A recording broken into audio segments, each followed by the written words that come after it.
तो भाई लोग कैसे हैं आप लोग। एक बार फिर से आप सभी जो भी बीपीएससी टीआरडी 3.0 के अभ्यर्थी हैं उन सभी का स्वागत है हमारे यूट्यूब चैनल में, जहां आज हम लोग बहुत ही इम्पोर्टेंट सेशन के साथ यानी कि सामान्य अध्ययन के 40 प्रश्न जो कि आपको बीपीएससी टीआरडी 3.0 के सभी जो वर्गों में सामान्य अध्ययन का जो प्रश्न है उसका संग्रह आप लोगों के लिए लेकर आए हैं दोस्तों। और प्रधान शिक्षक जो बहाली होने वाली है उसका भी सामान्य अध्ययन का ये आपको 40 प्रश्न, महत्वपूर्ण 40 प्रश्न आप लोगों के लिए लेकर आए हैं दोस्तों। चैनल पे पहली बार है तो चैनल को सब्सक्राइब कर लीजिए और एक बार लाइक कर दीजिए दोस्तों। हम लोग देख रहे हैं हमारा जो पहला प्रश्न है उसमें है कि 1906 में मिंटो से शिमला में मिले मुसलमानों के शिष्टमंडल ने प्रार्थना किया। क्या प्रार्थना किया दोस्तों? तो उन्होंने मुसलमानों के लिए पृथक निर्वाचन वर्ग का प्रार्थना किया। यहाँ है 1906 में मिंटो से शिमला में मिले मुसलमानों के शिष्टमंडल ने प्रार्थना किया कि मुसलमानों के लिए पृथक निर्वाचक वर्ग हो। यही यानी कि ऑप्शन नंबर ए जो है वही बिल्कुल सही उत्तर है दोस्तों। हमारा अगला प्रश्न है कि महात्मा गांधी किस वर्ष दक्षिण अफ्रीका से भारत लौटे? ऑप्शन है हमारे पास 1915, 1917, 1916 या डी 1914 या ई उपयुक्त में से कोई नहीं। तो दोस्तों जैसा कि हम लोग जानते हैं कि महात्मा गांधी जब दक्षिण अफ्रीका से भारत लौटे तो वो 9 जनवरी 1915 को भारत लौटे। कब लौटे? तो 9 जनवरी 1915 को लौटे। तो इसका जो ऑप्शन नंबर ए है वही बिल्कुल सही उत्तर है दोस्तों। हमारा अगला प्रश्न है कि रॉलेट एक्ट के विरोध में किसने लगान न देने का आंदोलन चलाने का सुझाव दिया था? बहुत ही इम्पोर्टेंट क्वेश्चन है दोस्तों। बोल रहा है कि रॉलेट एक्ट के विरोध में किसने लगान न देने का आंदोलन चलाने का सुझाव दिया था? तो इसमें जो है हमारे पास 5 ऑप्शन है। देख रहे हैं आप लोग बीपीएससी में जिस तरह से 5 ऑप्शन रहता है तो यहाँ 5 ऑप्शन दिया गया है आपके इसमें मॉडल सेट में, तो यहाँ दिया गया है। तो इसका जो उत्तर होगा दोस्तों कि रॉलेट एक्ट के विरोध में किसने लगान न देने का आंदोलन चलाने का जो सुझाव दिया वो है आपको स्वामी श्रद्धानंद। कौन है? तो आपको है वो स्वामी श्रद्धानंद यानी कि ऑप्शन नंबर जो बी है, उन्होंने ही ये आंदोलन चलाने का, लगान नहीं देने का आंदोलन चलाने का सुझाव दिया था दोस्तों। हमारा जो अगला प्रश्न है वो है कि भारतीय राष्ट्रीय कांग्रेस के किस अधिवेशन में बाल गंगाधर तिलक ने अभिव्यक्त किया था? स्वराज्य मेरा जन्म सिद्ध अधिकार है और मैं उसे लेकर रहूंगा। बहुत ही इम्पोर्टेंट क्वेश्चन है कि अक्सर पूछा जाता है कि स्वराज मेरा जन्म सिद्ध अधिकार है, मैं इसे लेकर रहूंगा, कौन किसने कहा था? यहाँ लेकिन कह दिया गया है कि बाल गंगाधर तिलक ने कहा था।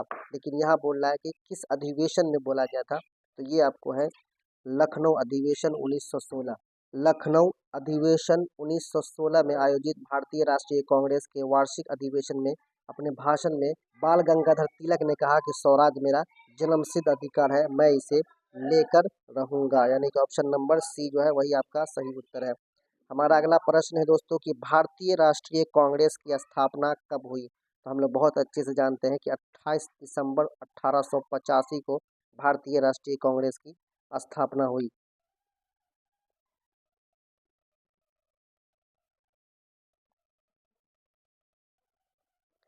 दोस्तों बढ़ते हैं हम लोग अपने अगले प्रश्न की ओर, जो कि हमारा है कि पृथ्वी सूर्य से अपनी अधिकतम दूरी पर होती है।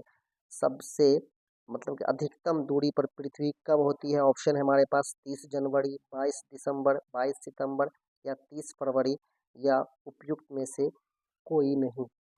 तो दोस्तों इसका जो सही उत्तर है वो है आपको है कि पृथ्वी अपनी सूर्य से अपनी अधिकतम दूरी पर जो होती है वो आपको होती है 4 जुलाई को।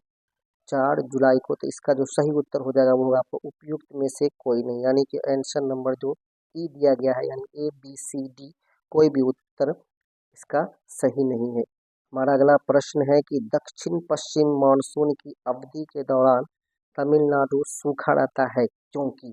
बहुत ही इम्पोर्टेंट प्रश्न है। लिखा गया है कि दक्षिण पश्चिम मानसून की अवधि के दौरान तमिलनाडु सूखा रहता है क्योंकि क्योंकि यह वृष्टि छाया क्षेत्र में स्थित है।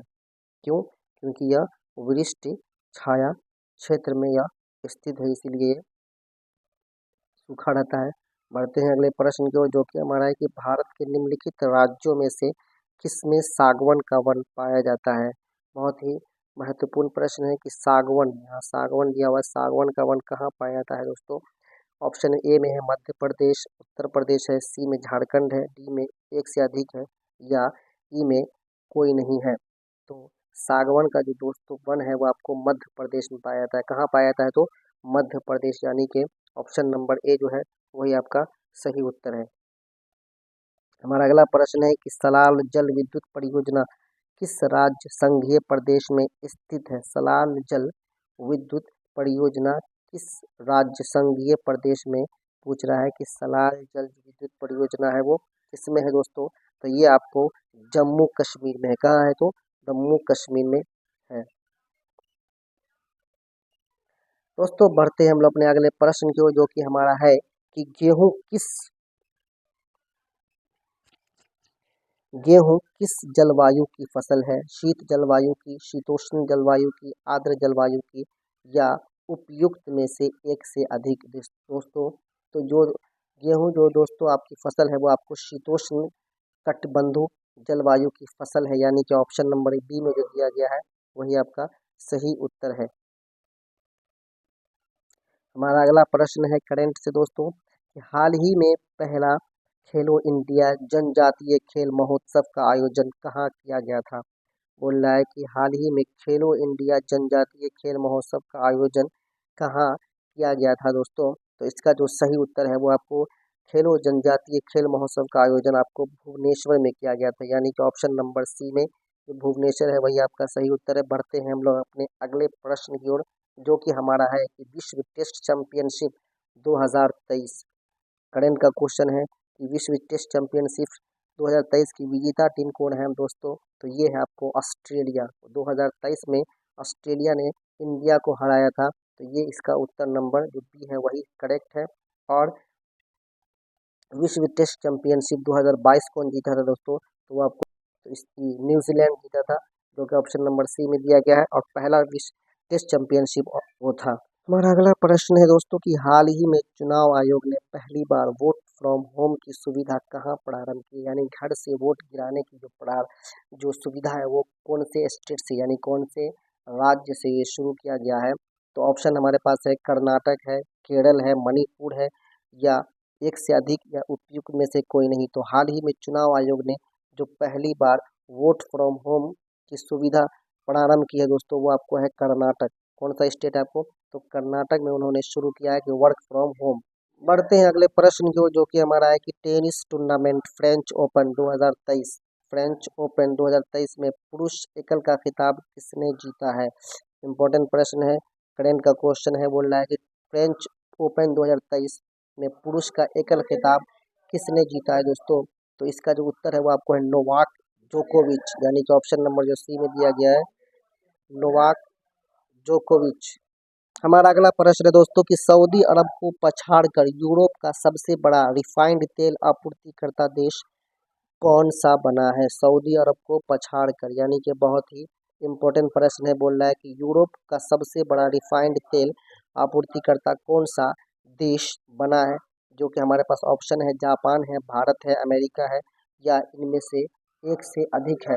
तो सऊदी अरब को पछाड़कर यूरोप का सबसे बड़ा जो देश बना है दोस्तों वो आपको भारत बना है। कौन बना है? वो आपको भारत बना, यानी ऑप्शन नंबर जो बी है वही सही उत्तर है। हमारा अगला प्रश्न है दोस्तों कि गणित के क्षेत्र में सबसे प्रतिष्ठित पुरस्कार एबेल पुरस्कार 2023 से इसे सम्मानित किया गया। दोस्तों यहाँ हम लोग देख रहे हैं कि गणित के क्षेत्र में सबसे जो प्रतिष्ठित पुरस्कार होता है उसका नाम क्या है? तो उसका नाम है एबेल पुरस्कार। और यहाँ बोल रहा है कि 2023 से किसे सम्मानित किया गया है? तो इसका जो सही उत्तर है दोस्तों वो है आपको option number A Louis Caffarelli को गणित के प्रतिष्ठित पुरस्कार एबेल पुरस्कार 2023 से सम्मानित किया गया है। हमारा अगला प्रश्न है दोस्तों कि द्विवार्षिक प्रशिक्षण अभ्यास डस्ट लीग 2023 भारत का किस देश की सेना के बीच शुरू हुआ है? द्विवार्षिक प्रशिक्षण अभ्यास बोल रहा है यहाँ पे, ये भी जो है आपको करेंट का ही प्रश्न है। तो इसका जो सही उत्तर है वो आपको उज़्बेकिस्तान से द्विवार्षिक प्रशिक्षण अभ्यास डस्ट लीग 2023 भारत किस देश के साथ किया है? तो भारत उज़्बेकिस्तान के साथ 2023 में जो है डस्ट लीग, याद रखिएगा डस्ट लीग 2023 जो भी जहाँ पर भी आवे तो आपको उज़्बेकिस्तान भारत के साथ जोड़ देना है। हमारा अगला प्रश्न है हिंदी भाषा में साहित्य अकादमी पुरस्कार 2022 किसने जीता है? साहित्य अकादमी पुरस्कार 2022 बोल रहा है किसने जीता है। तो जो सही उत्तर दोस्तों वो आपको है option number B, Badri Narayan. Option number B, Badri Narayan है जिन्होंने साहित्य अकादमी पुरस्कार 2022 जीता है। बढ़ते हैं हम लोग अपने अगले प्रश्न की ओर, जो कि हमारा है कि क्रिप्स मिशन किस वर्ष भारत आया। क्रिप्स मिशन भारत कौन से साल में आया है। तो इसका जो सही उत्तर दोस्तों वो है आपको 1942। क्रिप्स मिशन भारत में 1942 में आया, यहाँ के जो कि यहाँ पे ऑप्शन में नहीं दिया गया है। तो इसका जो है सही उत्तर हो जाएगा ऑप्शन उपयुक्त में से कोई नहीं। उपयुक्त में से कोई नहीं इसका सही उत्तर हो जाएगा। क्रिप्स मिशन 22 मार्च 1942 को भारत आया था। कब आया था? तो 22 मार्च 1942 को भारत आया था। बढ़ते हैं हम लोग अपने अगले प्रश्न की ओर, जो कि हमारा है कि नेपोलियन ने जर्मनी में किस संघ की स्थापना की थी। नेपोलियन ने जर्मनी में किस संघ की स्थापना की थी। तो उस संघ का नाम है दोस्तों राइन संघ। उस संघ का क्या नाम है? तो राइन संघ। नेपोलियन ने जर्मनी में राइन संघ की स्थापना की थी। हमारा अगला प्रश्न है दोस्तों कि फ्रांस में स्वतंत्रता, समानता और बंधुत्व का नारा किस क्रांति में दिया गया। फ्रांस में स्वतंत्रता, समानता और बंधुत्व का नारा किस क्रांति में दिया गया। तो इसका जो उत्तर है दोस्तों वो आपको है 14 जुलाई से ये नारा दिया गया। तो ऑप्शन नंबर जो बी है वही आपका करेक्ट उत्तर है। बढ़ते हैं हम लोग अपने अगले प्रश्न की ओर, जो कि हमारा है कि त्रिपिटक क्या है। त्रिपिटक क्या है पूछ रहा है कि त्रिपिटक क्या है।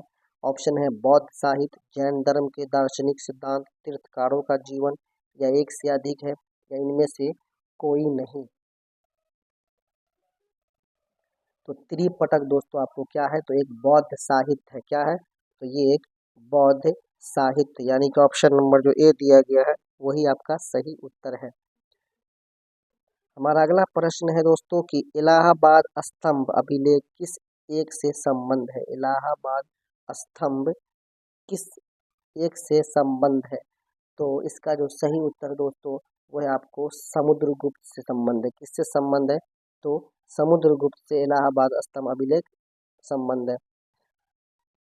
दोस्तों चैनल पे पहली बार आए हैं तो चैनल को सब्सक्राइब कर लीजिए, क्योंकि यहाँ बीपीएससी टीआरडी 3.0 के समान अध्ययन, जिसमें जो है आपको करंट है, हिस्ट्री है, ज्योग्राफी है, आपको फिर आपको जीके जीएस, इन सभी का जो है एमसीक्यू के माध्यम से आपका बहुत ही कम समय में तैयारी कराई जा रही है। तो चैनल को सब्सक्राइब कर लीजिए, एक बार लाइक कर दीजिए। जो कि हमारा अगला प्रश्न है दोस्तों कि शिवाजी के गुरु का नाम क्या था। शिवाजी के गुरु का नाम क्या था दोस्तों। हमारे पास ऑप्शन है रामदास, तुकाराम, वामन पंडित, नामदेव, या एक से कोई नहीं, इनमें से कोई नहीं। तो इसका जो सही उत्तर है वो है शिवाजी के गुरु का नाम दोस्तों आपको रामदास था। क्या था? तो रामदास।